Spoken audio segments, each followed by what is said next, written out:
What's up, everybody? It is Lerato Marie, and this is Daughters Who Roam. Welcome back to the channel, guys. Last time we talked, I told y'all that I was truly considering leaving Medellín, Colombia. It was a place that had done so much for me, and really, I bloomed into a new person there. So I have a lot to be thankful for. I have a lot of community back in Medellín that I love, and there is something very special about it. I still recommend that people go there and try it out for yourself. But baby, it was my time to go, okay? And when the spirit starts moving you into another position, I always liken it to being in a mother's womb where the baby begins to turn in the belly and go into a different direction. I listen and I follow it. And after I made that video, it was very clear to me that it was time to start looking. And I have to tell you, where I landed was a place that 3 years ago you could not have told me I was going to do. So if you are interested in travel, solo travel, especially relocation from the lens of a solo female traveler, definitely like and subscribe. I will be uploading more of this and telling you all more about the relocation opportunities in a lot of these different places. I am a digital nomad. I have been basically bi-coastal for the last 3 years, bopping around the world and just like living my life. I also hold a temporary residency in Mexico, which will be complete in a couple of years. I got that like year 2 of traveling, and I haven't looked back since. So if you do want to change, reinvent, or relocate, baby, I'm your girl, okay? That's what I do. Now, let's talk about where I went. So, y'all, I went to Brazil. Okay, I went to Brazil. Now, this is a location that for years I've always wanted to go to and travel to, but I was terrified because of just all of the danger that I knew existed in Brazil in specific parts. And also, at the time, I was like, I'm not ready for that level of danger. I've heard too many stories. I'm going to stay away. The same narrative was what I heard about South Africa. And when I went there, I had the time of my life.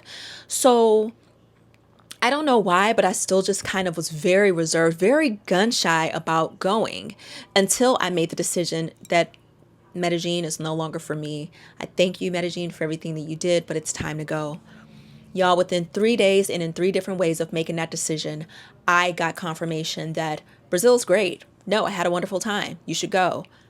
Solo female travelers. I'm not even talking about just online. I'm talking about meeting people back to back that said they spent time as a solo female traveler in Brazil, in Rio de Janeiro, and they had a great time. Now, the place that I had gone to was not a place that I hear of a lot of solo female travelers go to, and that is Salvador. But let me tell you something about Salvador.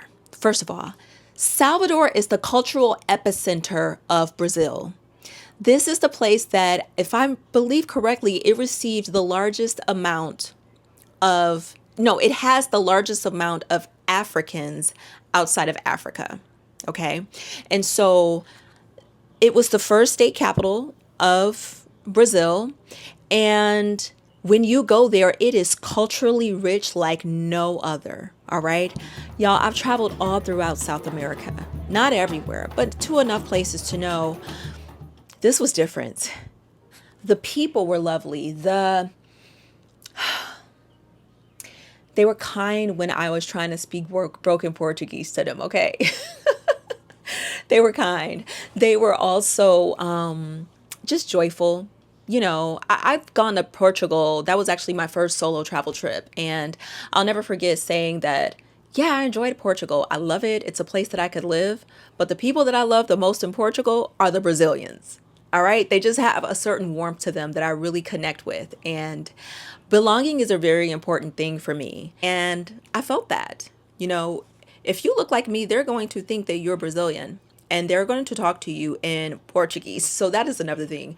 You do have to prepare to at least speak a little bit, because in Bahia, Salvador, honey, they don't speak English like that. They don't speak English for several reasons.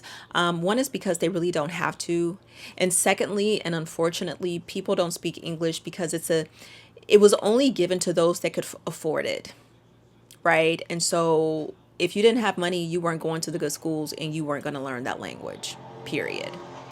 Very unfortunate, but again, just getting onto that land, y'all, driving to the neighborhood that I stayed in. So we were in Pará, which is Bahia in Portuguese. It is a great expat community. It's right next to the water. It has this beautiful boardwalk where there's like restaurants and people performing, live music all the time. There's beautiful beaches and just like clear water, little pools that you could swim in. Praia Foro de Baja is right there, and it is the place. Like, that is the beach that everybody goes to. And baby, when I say everybody, I mean everybody, okay? I have a story to share with y'all about that, but I was like, yeah, dang, where all these people come from? They also have a lighthouse with a gorgeous view. And one of the charming things about Salvador is that you will find sambas, like especially in the places that you can walk in where it's safe, because there are some dangerous places that you do not want to go into. And I didn't do a lot of walking at night either. But there are certain places and pockets that you can go to, and there are people playing their drums and folks clapping and dancing and singing, and it's a samba, and folks are walking by and they're joining into the song because they know it. It's super duper cool. So, yeah, man. I mean, I'll never forget the first time that we were driving to my Airbnb. We went by the boardwalk and it's nighttime, and I see like 2 or 3 black boys dancing by the beach and laughing and just like cracking up. And I was like, Black joy. Yes. Yes, that's on the menu. Oh, I loved it. Black boy joy on top of that. Oh, it just did something to me, you know? So week one, day one, or day one, week one, it was really just like calm. I was tired as heck because it was like a 15-hour flight. And I flew Copa Airlines, which is a really great airline and very reasonably priced. I think my ticket there one way was $350. But yeah, so I chilled out. I got me some pizza. I got me some guaranoa. Guaranoa? Ooh, I don't know if I'm saying that right. Anyway, it's this amazing soda that they have that they put with orange. And it tastes like a ginger ale with cherry. It's so freaking good. I got me a Brazilian pizza and I hung out. It was kind of rainy. And so it was good for me. It was good for a multitude of reasons, but I just allowed myself to land, really. And that's the reason why I love solo travel so much, because I don't have to rush to be anywhere. I don't have to rush to do anything. I can just be. And that feels so good, right? So yeah, I was like hanging out in the room. I would look down in my window and I would see people having a samba, and that was lovely. But I allowed myself to land because by the time I did get to Salvador, I was just depleted, you know, emotionally, mentally, physically, just tired. And eventually I got out. Eventually I got up. I met with a friend who was actually living there for 6 months. She had danced in Carnival in Rio, and she's a beautiful, brilliant sister that speaks the language, that was like, yo, come, let's meet up. I'm going to take you to this place that does all of this Afrofusion cuisine. They take cuisine from all over the diaspora, and basically that's the menu. Hella dope. Right across the street from a beach. So we go to the beach and I'm like, all right, so tell me about this place. Like, I've heard that Salvador, you know, has the culture, and that's what called me. Like, I could have went to Rio first, which is what a lot of people do, because Rio is definitely more tourist friendly. You will find more people in Rio who speak English. But I wanted soul. I needed spirit. I needed rest in nature and connection. And so she was like, oh, babe, you can feel it. She was like, it's something that you can't even put a pin, you can't put a label to, but you can feel the spiritual energy of this place. And you can feel the kindness and the resilience of the people. It's just everywhere. And so she's like, look, there's literally a lady right there praying. And oh my God, this beautiful sister at the water, arms stretched, having her moment. you know, with Yemoya, with Oshun, with the element of water. I just, it just resonated with me, right? With her Ori, with whatever it was. And I said, this is where I belong. This is where I belong. So the time was beautiful. It was great because I did have her there. Chanel showed me so much. We went to Pellerino together. We saw Oladune. Oladune, for those of you who don't know, is the group that actually performed on the record They Don't Really Care About Us by Michael Jackson. It's the guys and the drums, and they're hitting the drums like this, right? And I got to see them perform. I was like, come on now. Come on. I mean, so beautiful. It was at a protest where the people in Salvador were actually protesting working 6-day work weeks. Crazy. It's not that way for, I don't believe white collar, but I believe like the blue collar service workers and things like that. 6 days, it's insane. So they were there protesting, and I'm like, yeah, let's go. I'm with you, and I want to see Oladune.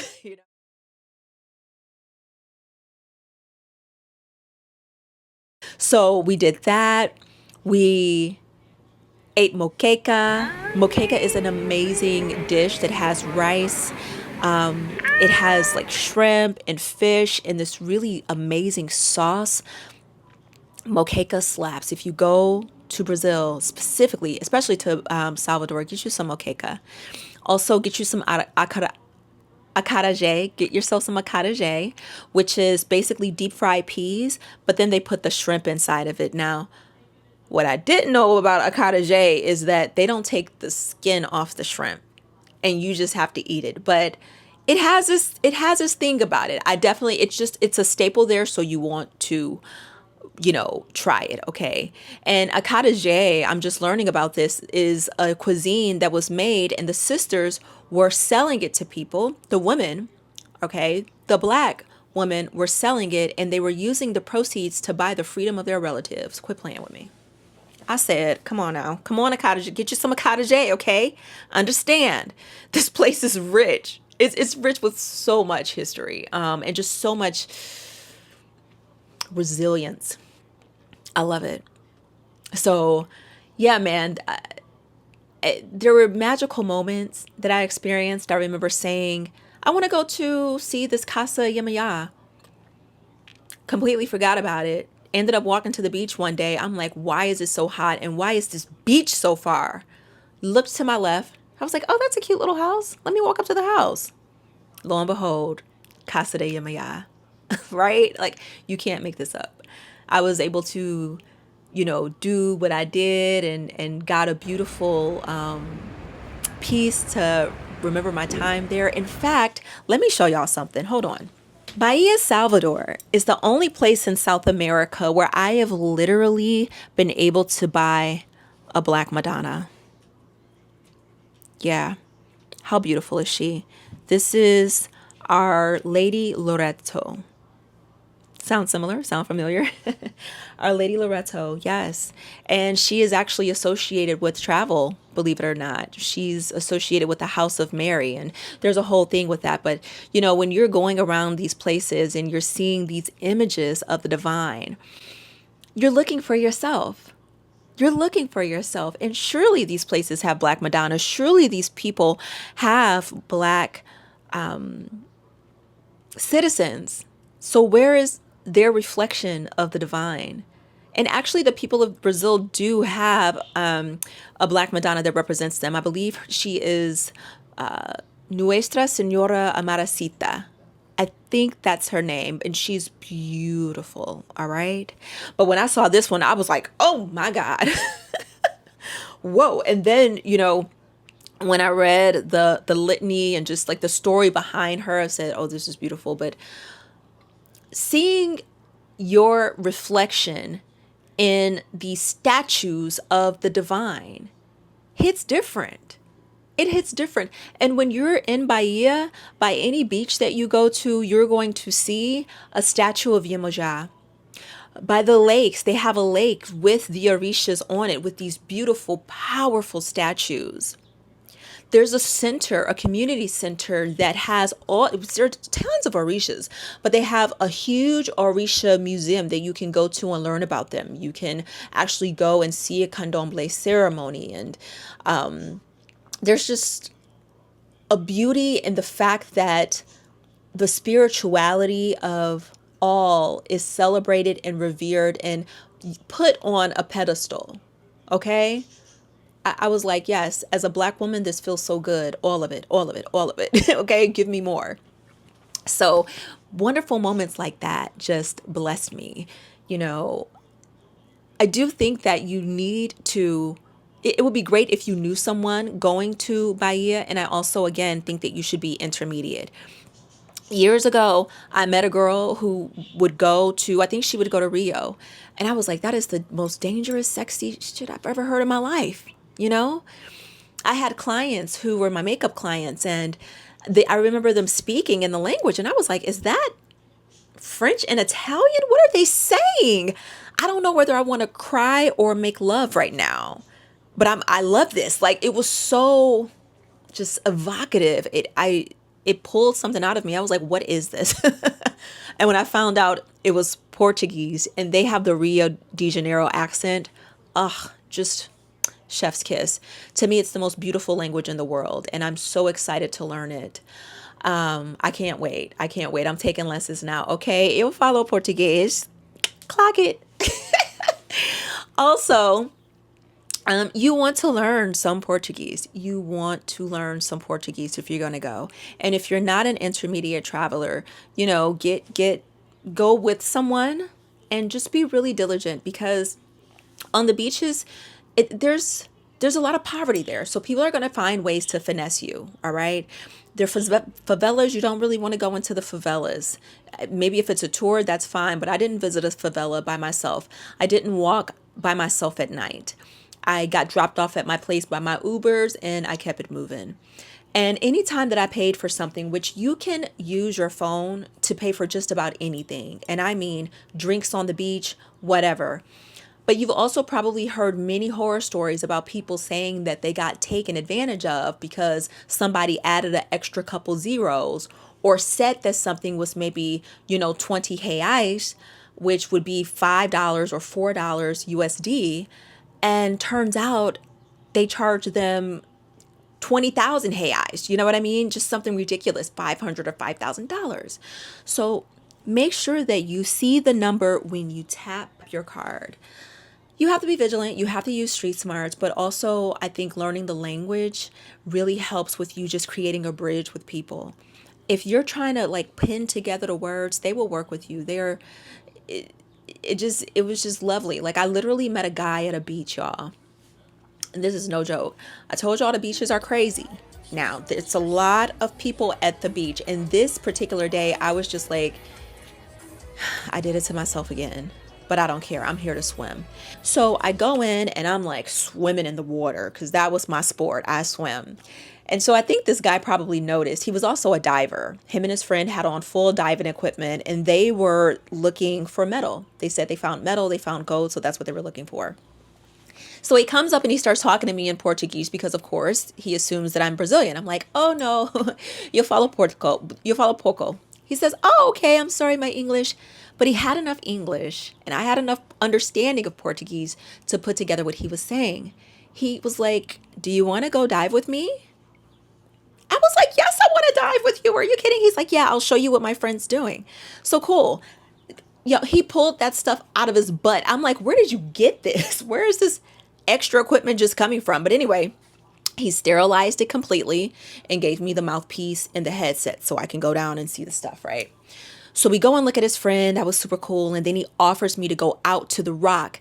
This is where all of the kids are jumping off into the water because it's pretty deep, right? So we're going out and I'm swimming and he's like, okay, slow down. Now, mind you, our faces are in the water. So it's like he's really motioning to me and not so much speaking. But I'm like, okay, so he's like, slow down. And as we slow down, I could see the water clear.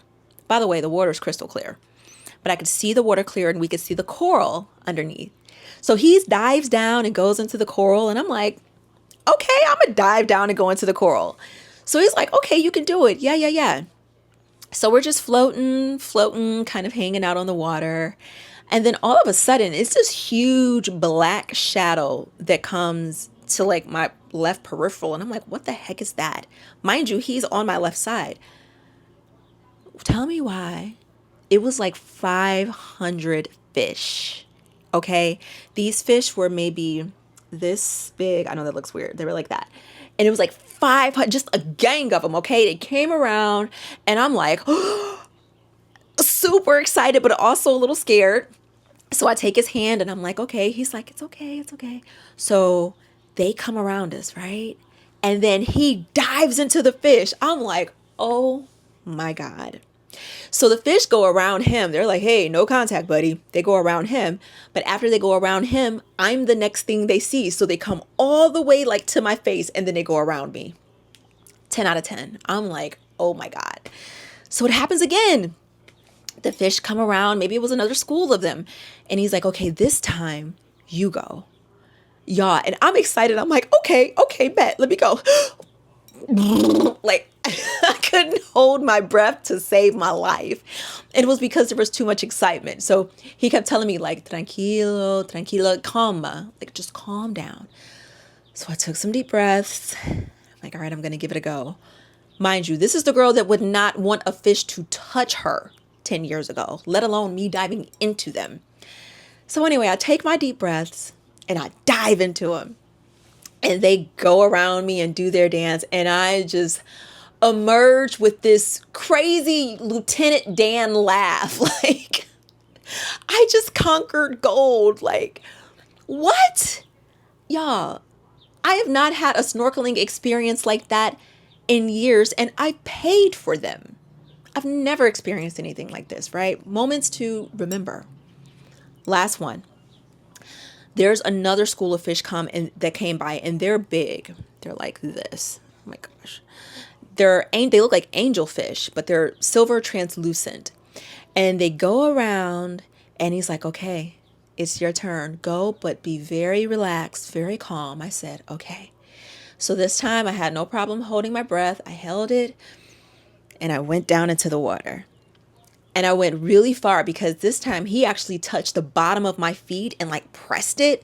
So I went further down and then I flipped up so that my feet were basically like skimming the seafloor. As I looked around me, y'all, all I could see were fish going around me, all on top of me, all around me. I get chills just saying this to y'all. It was as if someone picked up a snow globe and shook it. And I was just in the middle like, wee. So I'm like, at this point, I want to start diving now, right? And if it were not for the kindness of that man, if it were not for my ability to speak a little Portuguese, if it were not for, I don't know, just following the inclination to move, following that nudge that said, okay, you don't have to fight to make it work. Maybe your season here is just up. Let's go somewhere else and explore something new. I have something for you. If I wouldn't have followed that encouragement, I would have missed out on an event that I will never, ever, ever forget. And who knows, next year I might come back to y'all and say, okay, guys, I'm a professional diver now. You never know. But it's just these moments when we say yes to ourselves, despite being afraid, but despite being nervous. You follow common sense and you set up your soft landing places. I had people that I knew there. I had actually met people on the plane, met friends there that were really lovely to me and still are. I still keep in touch with. But you do your checklist. I have a solo travel safety guide that you guys can download for free. You just sign up for my email list. And if you never want to be on an email list, just unsubscribe. It's that simple. But the solo travel safety guide list is really good because it tells you the checkpoints that you want to do when you're going to these places. And when we think about it, no place is perfect and no place is just completely safe. Actually, I've had an experience that I've been holding my breath on telling you guys that happened to me in Lisbon that will blow your mind. So just know that what's for you is for you. And Bahia, Salvador was definitely for me. It was for me. It was It was the rock in a mother's arms that I needed to get back to center. It was the air that I needed to breathe, the salt air, the black joy, the samba rhythms, the drums, the smiles, the laughter, the touches of the people, the kindness of strangers, the feeling that I belonged. It did something to me. And even though this is a dangerous city by all accounts, like there are areas in Salvador that you don't want to go to. Like I said, you want to be vigilant about your safety when you're there. There's still so much richness, so much enjoyment, and so much so I'm definitely returning and I'll be there for a while. Okay. So yeah, it did everything that it needed to do. Now, I did go to Rio. I'm going to put that in a separate video. And I'm also going to follow up with a video about the neighborhoods to stay in Salvador and in Rio. So just, brace yourself for a little more Brazil content coming out because this place needs to be on the map. More people need to know about this. In fact, if it wasn't for Find Your Free on YouTube, y'all make sure you follow her, coming online on the third day of my processing, whether or not Brazil was too dangerous for me. And I literally picked up my YouTube that morning. I woke up and saw her on a live saying, Brazil isn't that dangerous. I live here. I've lived here with my kids. I've lived all over. And let me tell you why. She was such a huge reason and a catalyst for me making this decision that I said, you know what? I'm going to join her in that, because it can be a beautiful, soft landing place for many of us. Shout out to Find Your Free. Thank you so much, sis. You literally helped to catapult me into a whole new experience. And shout out to you guys for lasting. If you've made it this long in the video, comment down below. Find your free. Find your free. What feels free to you?